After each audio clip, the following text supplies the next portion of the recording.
কোথায় যেন একটা লেখা পড়েছিলাম, সেটা কেন জানি মাথা থেকে সরাতে পারি না। দীর্ঘ একটা সময় যাবত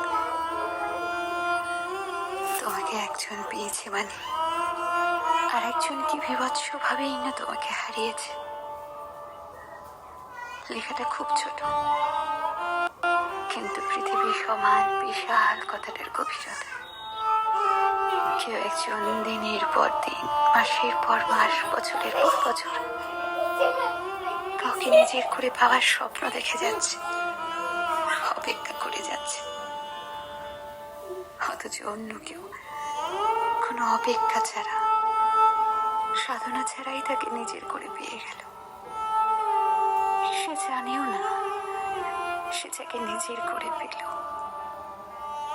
তাকে পেতে একজন কত শত দিন ধরে ক্ষুধার্ত ব্যক্তি